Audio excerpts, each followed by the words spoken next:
Hi everyone, it's me. For those of you who don't know me, my name is Alanna and I'm a Canadian, but I have been living here in the UK for the last 6 years, and today I have 7 Canadian things that I still do. So without further ado, let's go. Number 1, I have a very particular Canadian quirk that I like to do when I'm feeling sick. It's something that my mom did for me. Any Canadians watching, maybe you are similar, and that is quite simply a grilled cheese. There is something about when you are not feeling well, whether you're sick or you're just not having a good time or you're a bit depressed, to be completely honest, anything in the sphere of not feeling well, my mom would make me a grilled cheese, and it is something that I still do now. Between you and me, I think I'm about to get sick. Do you know when you're like on the cusp of getting sick?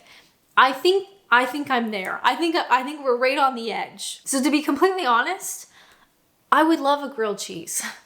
There's something soothing and comforting about it. My mom used to do tomato soup along with the grilled cheese. To be completely honest, I don't need the soup. Just give me the sandwich. So a grilled cheese to me is whatever bread you have on hand. Ideally, just the regular old like supermarket sliced bread. Just very basic, nothing too fancy. And then you're going to put margarine on the outside breads, the outside bits. Then either cut up some maybe cheddar cheese, or if you have any Kraft Singles cheese. I know it's not real cheese, but there's something about the way that it melts that is just truly divine. Or maybe both, to be completely honest. Put both types on, who cares? And then you fry it on a frying pan. Why is it called a grilled cheese? I don't know, I don't really care. And then you have to cut it diagonally, so you get 2 large triangles, and then I would like just a little bit of ketchup. Thank you. There's just something about it. Growing up, that was like a real nice treat, especially when you're not feeling well. And I just might make one later. It feels like one of those types of days. Another very Canadian thing that I still do is I'm still very much a coffee person. I think Canada is definitely a coffee nation. A lot of British people message me about Tim Hortons. So they're surprised. There's a whole bunch of Tim Hortons in the UK now. I haven't been yet, but I will soon, I promise. While it has definitely changed over the years, and to be honest, it's not that good. I don't think any Canadian will tell you like Tim Hortons is really, really good. It's just really well known. And I think there's definitely a nostalgia factor for it as well. But I would say Tim Hortons, at the very root of it, is a coffee chain. I think Canadians, we are very much a coffee nation, and I am still a coffee person. I have certainly tried lots of British teas, and I have started to have tea in the wintertime when it's like really, really disgusting outside. But at my core, I am still a coffee Canadian. And just as a side note, any Brits watching, if you are gonna go to Tim Hortons, let me know what you think.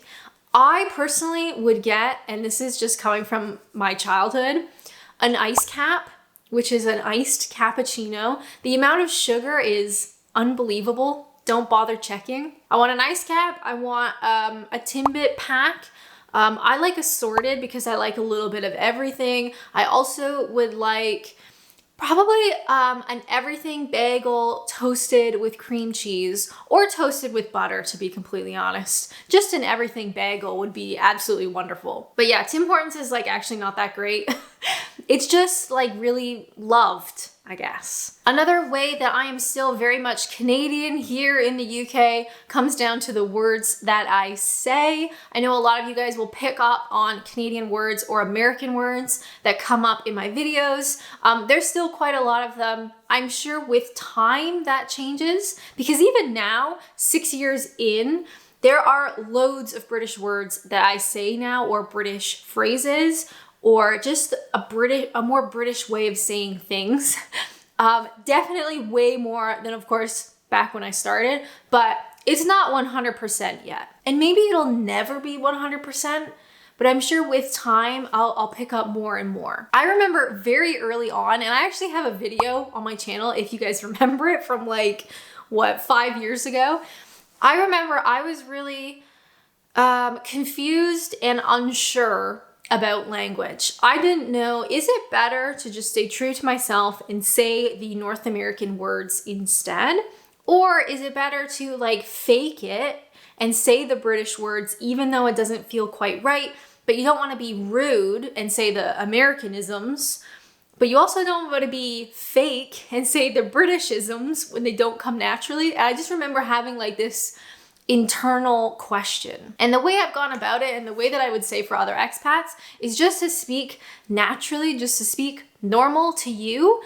And with time, it will change. Just don't force it. The only time that I will purposely try to say as many Britishisms as possible is when I'm on the phone to somebody that I don't know. So say like I have to call up the council, I try to say all the Britishisms. Or I'm trying to talk to like my internet provider, I try to say all the Britishisms just to make conversation as easy as possible. But when I'm doing a video or I'm talking to friends or whatever, I just speak naturally. So I've written down a couple that come up in my videos. I still say sidewalk when I should say pavement. I also say underwear instead of pants or knickers.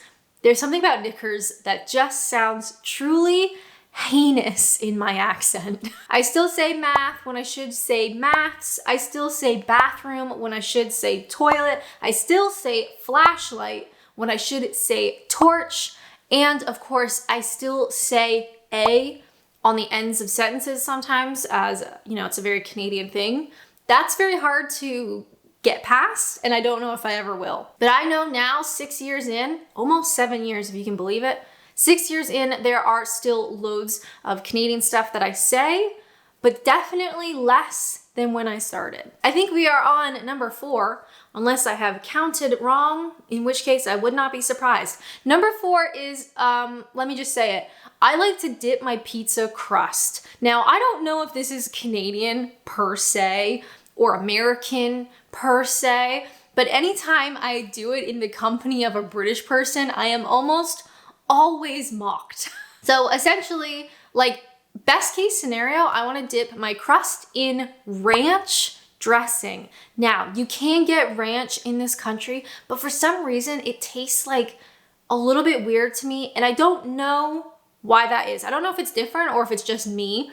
So typically when I'm in the UK, I will go for like, I don't know, like a Caesar dressing or like a garlic and herb dressing type thing to dip my pizza crust into. I love it. I did it growing up. I've done it in Canada and America, and now I do it here. Is it strictly Canadian? I don't know. If you're British, do you dip your pizza crust? Leave a comment down below. I'm pretty sure you guys don't, because let me tell you, I can't tell you how many times I've been mocked for it. But I won't dip my actual pizza, okay? That's where I draw the line.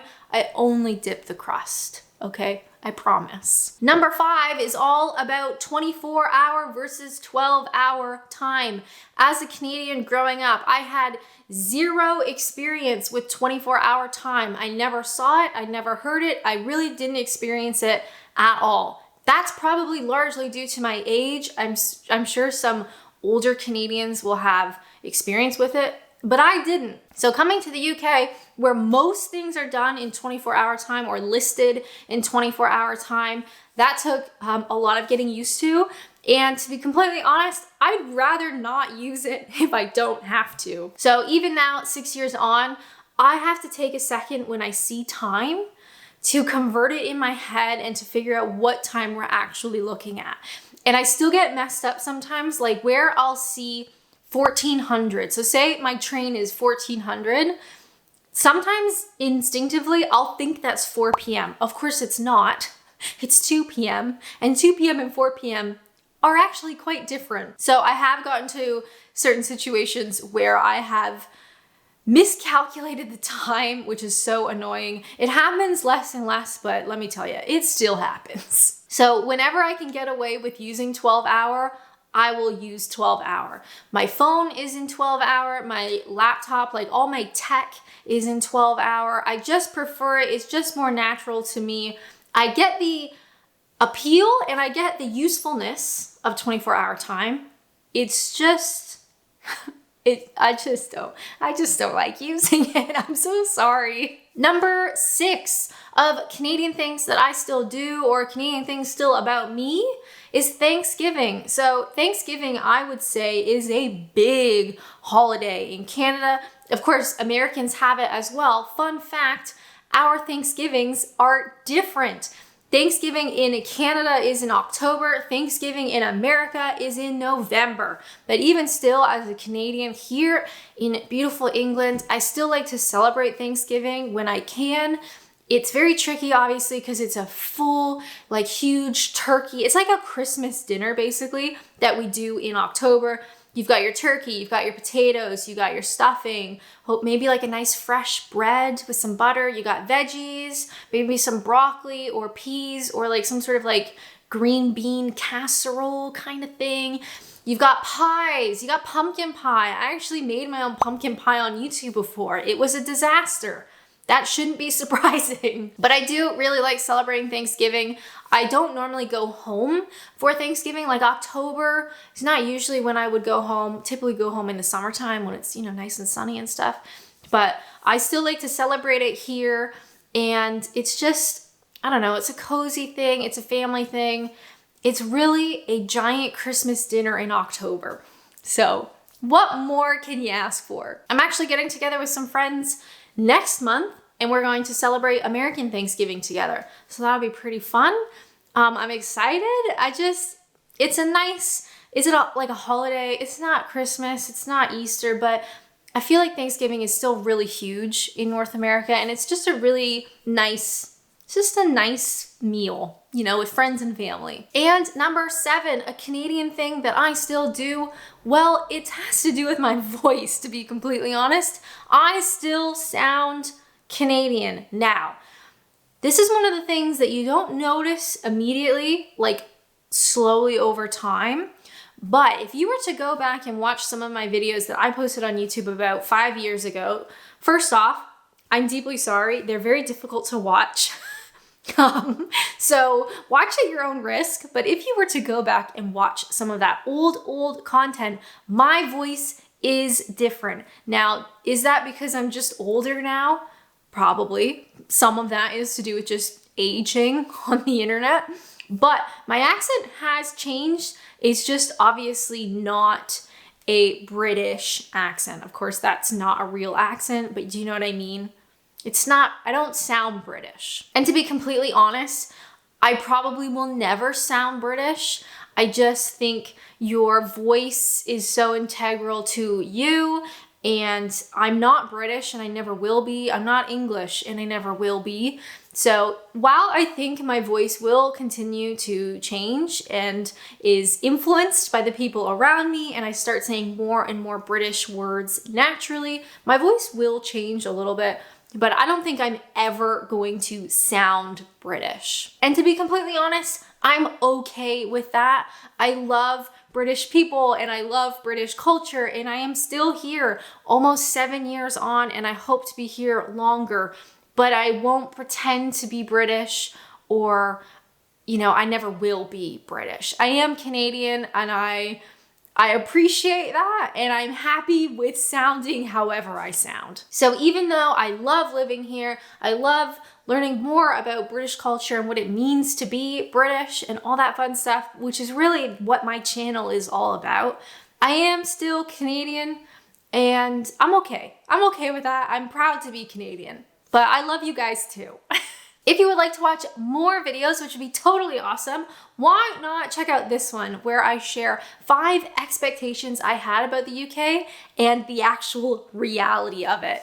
But as always, thank you guys so much for watching, and until next time, bye!